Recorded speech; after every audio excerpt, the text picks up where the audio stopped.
शाम का समय था। गली बिल्कुल सुनसान थी और रात का अंधेरा बढ़ता जा रहा था। एक आदमी धीरे धीरे कदम रखकर झाड़ियों के रास्ते से भावना की लिली के मकान की तरफ बढ़ता जा रहा था। वो चुपके से पीछे के रास्ते से लिली की बिल्डिंग में घुस रहा था। उसने अपनी जेब से चाबी निकाली और लिली के घर का दरवाजा खोला। वो धीरे धीरे अपने कदम बढ़ा ही रहा था कि तभी उसे अचानक बत्ती जलने की आवाज आई और वो फ्रिज के पीछे जाकर छुप गया। उसने देखा कि एक लड़का और लड़की उससे पहले यहाँ आ रखे हैं और आपस में बातें कर रहे हैं। उसने अपने कान थोड़े आगे करके उनकी बातों को सुनना चाहा। वो लड़का और लड़की कोई और नहीं बल्कि जियान और रितिका थे, जो वहां मौजूद हर चीज को खोल खोल कर देख रहे थे कि कहीं उन्हें कोई सुराग न मिल जाए। जब जियान ने रितिका से बोला था कि वो आपको बता दे कि ये केस सुलझ गया है, तो तभी उसके दिमाग में यह ख्याल आया था कि लिली जैसी लड़की अकेले ये सब कभी कर ही नहीं सकती। इसीलिए उसने चाल चली और चीफ को बताने की बजाय उसने हर जगह ये अफवाह फैला दी कि ये केस बंद हो रहा है, ताकि लिली का साथी उसके घर पर जाकर अपने आखिरी सबूत मिटा सके। कुछ घंटे पहले ही रितिका और जियान वहां पर आ गए थे और खुद एक एक चीज ढूंढ कर देख रहे थे कि कहीं वहां कोई उन्हें सुराग मिल जाए और वो लिली के साथी तक पहुंच पाए। उन्हें नहीं पता था कि ठीक उसी वक्त गगन बाहर से उन पर नजर रख रहा था। गगन सोचने लगा कि इंसान का शक उसे कहीं ना कहीं जरूर पहुंचा देता है। या तो वो शक में कुछ गलत काम कर जाता है या फिर कभी कभी उस चीज तक पहुंच जाता है जहां पहुंचना नामुमकिन होता है। जियान को वहां देखकर गगन को यही एहसास हुआ और उसे लगने लगा कि उसका शक जियान को जरूर पकड़वा देगा। उसे लगा जियान और रितिका को लिली के घर में चोरों की तरह घुसना और ताका झाकी करने से उसे समझ में आ गया था कि ये दोनों कोई ना कोई सबूत ढूंढ रहे हैं ताकि वो अपने और लिली के बीच का कनेक्शन मिटा सके। गगन ने तुरंत अपने फोन को जूम कर रितिका और जियान की काफी सारी तस्वीरें ले ली और उसने अपने मन में कहा, जियान बच्चे, अब तो तेरी खैर नहीं, सारे सबूत तेरे खिलाफ हमें मिल गए हैं। तुझे अब कोई नहीं बचा सकता। जिस थाली में खाता है उसी थाली में यह आदमी छेद करता है। जिस केस को इसे सुलझाने को दिया था, आखिर में ये उसी केस का मुजरिम निकला। ये सोचते सोचते गगन वहां से निकल जाता है। रितिका को जियान की बात पर भरोसा नहीं था कि लिली का अगर कोई साथी है तो क्या वो वापस उसके घर आएगा। लेकिन उसी वक्त उसके कानों में गिलास के गिरने की आवाज आई। उसने पलट कर देखा और उसे लगा कि कोई ना कोई जरूर आ गया है। जियान ने भी उसी तरफ देखना शुरू किया और उसे एक छोटा सा लड़का दिखाई पड़ा। जियान ने रितिका की तरफ देखकर कहा, देखा, कहा था ना मैंने, कोई ना कोई तो जरूर आएगा। रितिका को मन ही मन ये बात माननी पड़ेगी कि जियान के जाल में आखिरकार ये इंसान फंस ही गया था। वो लड़का धीरे धीरे अपनी जगह उठा और दीवार के सहारे उन दोनों को घूरना शुरू किया। वैसे तो बहुत छोटा था, लेकिन उसके चेहरे पर एक शैतानी हंसी साफ नजर आ सकती थी। उसने अपने आप को बचाने के लिए बड़ी धीमी आवाज से बोला, सर, मैडम, मुझे माफ करना, ये दरअसल मेरी पहली चोरी है, इसीलिए कृपा करके मुझे जाने दें। मैं आपसे वादा करता हूं कि दोबारा कभी चोरी नहीं करूंगा। जियान रितिका से बोलता है, यह बड़ा ही नौटंकीबाज लग रहा है, हमें यहाँ देखकर अब सीधा चोर बन गया, इसकी तो मैं खबर लेता हूँ। जियान अपनी जेब से कागज निकालता है और उससे पूछता है, तेरा नाम क्या है लड़के? हंसते हुए वो लड़का जवाब देता है, नमन। जियान फिर से उसे बोलता है, देख नमन, ये तेरे पास आखिरी मौका है आत्मसमर्पण करने का। मुझे पता है कि तू बेरोजगार ही होगा, तेरे पास कोई काम नहीं होगा, इसीलिए लड़कियों को फंसाकर उन्हें धोखा देना तेरी आदत है। बच्चे, तेरी पुरानी बॉस भावना मर चुकी है और तेरी नई बॉस लिली जेल में बंद। क्या तू उसको देखना नहीं चाहता? जियान की ये बात सुनकर नमन के चेहरे के भाव बदल जाते हैं और वो जियान से कहता है, आप क्या बोल रहे हैं, मुझे समझ नहीं आ रहा। जियान थोड़ा गुस्से में कहता है, ठीक है, भूल जाओ, मुझे तो लगता है कि तुम्हें किसी और भाषा में समझाना पड़ेगा। जियान फिर से अपने हाथ में रखे कागज को देखता है और नमन से कहता है, मुझे पता है कि तुम भावना को जानते थे, तुम्हें देखकर लग भी रहा है कि तुम जूते चुराने के चक्कर में सारी रात सोए नहीं हो। जियान अपने बैग से जूते निकालकर नमन की तरफ खिसका देता है। नमन बड़ी गौर से उन जूतों को देखता है और धीरे धीरे हंसने लगता है और कहता है, तुम्हें कैसे पता चला कि उस कमीनी औरत ने मुझे ये जूते दिए हैं? जियान के चेहरे पर एक मुस्कान आई और उसने कहा, नमन, तुम्हें किसी का मोहरा नहीं बनना चाहिए। अगर तुम चूहे की तरह लोगों के कहने पर अपने बिल में छुप जाओगे तो भला तुम्हारा अस्तित्व बचेगा ही क्या? तुम्हारी उम्र देखकर मुझे तुम पर दया आ रही है।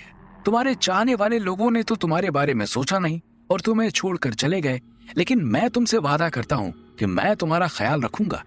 मैं सारी जिम्मेदारी लेने के लिए तैयार हूँ और तुम्हारा नाम कभी भी आगे नहीं आएगा। जियान की बात सुनकर नमन को समझ नहीं आ रहा था कि आखिर ये शख्स है क्या। इस आदमी को इतनी सारी बातें कैसे पता हो सकती हैं? भावना और लिली के मुंह से उसने इस आदमी का जिक्र सुना था, लेकिन उसे यकीन नहीं था कि यह आदमी इतना दिमाग वाला निकलेगा। इस आदमी के पास हर चीज का सबूत था और यही बात नमन को परेशान कर रही थी। नमन फिर जियान से पूछता है, पहले तुम ये बताओ कि तुम्हें ये सब पता कैसे है? जियान बोलता है, देखो, मैं ऐसा आदमी हूँ जिसके अंदर कई सारे सवाल हमेशा चलते रहते हैं। भले ही लिली ने अपना जुर्म कबूल कर लिया हो, लेकिन मेरे अंदर के सवाल अभी तक खत्म नहीं हुए थे। सबसे पहले तो मेरे अंदर यही सवाल आया कि एक औरत इतना सब कुछ कैसे कर सकती है? किसी के ऊपर वार करना, उन्हें बेहोश करना, फिर पूरा इंतजाम करना ये बताने के लिए कि ये आत्महत्या हुई है। लोगों का खून करना और उनके खून को छुपाना, ये दोनों ही बहुत अलग बातें होती हैं। इसे करने के लिए तो बड़े से बड़ा शातिर कातिल भी अपने साथियों पर निर्भर रहता है। तो भला लिली जैसी एक साधारण सी लड़की जो भले ही भावना से बहुत नफरत करती हो, वो इतना सब कुछ अकेले कैसे कर सकती है? और उसका बार बार ये बोलना कि उसने ये अकेले की है, इसी ने मेरे सवालों को शक में बदल दिया। जियान की बात सुनकर नमन का मुंह टेढ़ा हो गया और उसने जियान से कहा, वो औरत एक नंबर की बेवकूफ निकली। एक मामूली सी बात भी अपने अंदर वो छुपा नहीं पाई। जियान ने उससे कहा, बेवकूफ वो नहीं, बेवकूफ तुम हो। तुम शुरुआत से ही उससे भागना चाहते थे। तुमने हमेशा लिली का इस्तेमाल किया, लेकिन कभी भी उसे बताने की हिम्मत नहीं की। भले ही लिली ने अपने गुनाह कबूल कर लिया हो, लेकिन उसकी कहानी में कई सारी दिक्कतें थी। उसने कहा उसने भावना के दिए हुए जूते जो उसने सबसे पहले खरीदे थे, उन्हें ही पहनकर लिली 21वीं मंजिल से छत की तरफ गई थी। लेकिन हमें सिर्फ एक जोड़ी जूते में कुछ सीमेंट के टुकड़े ही मिले थे और दूसरी जोड़ी जूते जो हमें छत पर मिले थे उसमें सिर्फ धूल और मिट्टी थी। इससे साफ पता चलता है कि लिली झूठ बोल रही थी। मेरे ख्याल से 3 जोड़ी जूतों का यहाँ इस्तेमाल हुआ है। एक जोड़ी जूते खुद लिली ने ही खरीदे थे, एक जोड़ी भावना ने अपने लिए और एक और जोड़ी भावना ने खरीदे थे जो उसने लिली को दे दिए थे। मेरा शक यकीन में तब और बदल गया जब ऑटोप्सी रिपोर्ट में ये बात बताई कि भावना की गर्दन पर किसी ने बहुत जोरों से वार किया है और ये वार बार बार हुए हैं, उसके मरने से पहले भी और उसके मरने के बाद भी। लिली ने कहा था कि उसने एक छड़ी से भावना के सर पर वार किया था, पर भावना की जख्म देखकर साफ साफ ये लग रहा था कि जिसने भी ये काम किया है उसके हाथ काफी मजबूत हैं। एक लड़की और वो भी लिली जैसी ये काम कभी कर ही नहीं सकती थी। ये सुनते ही नमन जियान की बातों से चिढ़ने लगा और उसने कहा, मैंने ठीक ही कहा कि ये लड़की बिल्कुल बेवकूफ थी। मुझे कभी भी इसके ऊपर भरोसा ही नहीं करना चाहिए था। अब आगे बताओ, तुम्हें क्या लग रहा है कि तुम जीत गए? आज के लिए हमने काफी बातें कर ली। अब इसके बाद तुम्हें अगर मुझसे कुछ पूछना है तो उससे पहले मुझे पकड़ना पड़ेगा। ये सुनते ही जियान का चेहरा उदास हो जाता है और वो रितिका की तरफ देखकर बोलता है, रितिका जी, ये तो बहुत बड़ी दुविधा हो गई। रितिका जियान से कहती है, क्यों, क्या हुआ? जियान बताता है, ये लड़का भागने की बात कर रहा है, लेकिन आज मेरे भागने का बिल्कुल मूड नहीं है। आज तो मैंने अपने मनपसंद जूते भी नहीं पहने हैं, तो मैं ऐसे कैसे पकड़ पाऊंगा?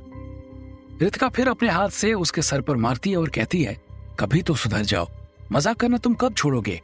जियान हंसने लगता है और उसी वक्त रितिका देखती है कि नमन भागने की तैयारी कर रहा है और वो जोरों से चिल्लाती है। जियान ने अपनी आंखों में पहले ही मोशन विजन चालू कर दिया था, तो जिस वक्त वो रितिका से मजाक कर रहा था उसकी तिरछी नजर नमन पर ही थी और जैसे ही नमन भागा तो जियान ने तुरंत तेज दौड़कर उसे पकड़ लिया।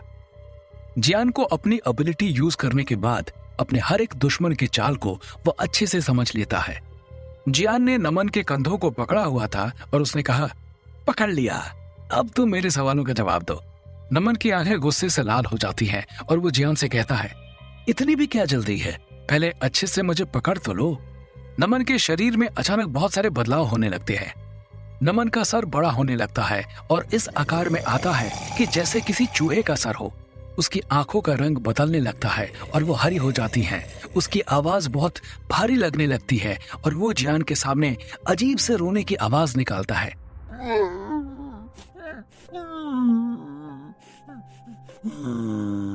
जियान डर के मारे कहता है, दानव दानव, ये तो दानव है। ये बोलते जियान पीछे चला जाता है और बहुत घबरा जाता है। वैसे तो जियान को लगभग ह्यूमनॉइड विभाग में 1 महीना हो गया था, लेकिन अभी भी इन म्यूटेंट्स का अचानक एकदम से बदलना उसे अजीब लगता था। वो हमेशा घबरा जाता था। मौके का फायदा निकालकर नमन वहां से भाग निकला। रितिका जियान के पास दौड़ कर आई और उसने कहा, क्या तुम ठीक हो? जियान ने जवाब दिया, मेरी चिंता मत करो, तुम जाओ उसे पकड़ लो। एक तेज आवाज के साथ नमन सारे दरवाजों को तोड़ता हुआ चला गया। नमन के सारे कपड़े भी फट चुके थे और उसका शरीर का आकार भी बिल्कुल बदल गया था।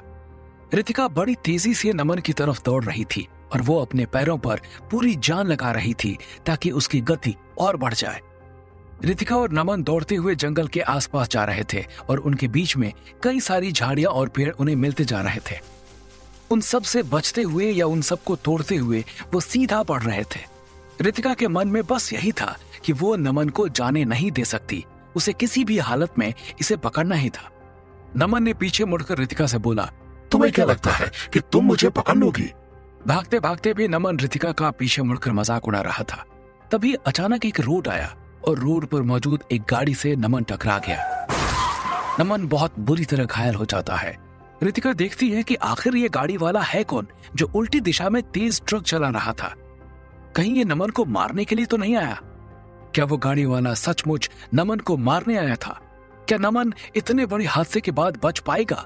इन सब के पीछे किसका दिमाग था? ये सब जानने के लिए सुनते रहिए विचित्र वर्ल्ड, सिर्फ पॉकेट एफएम पर।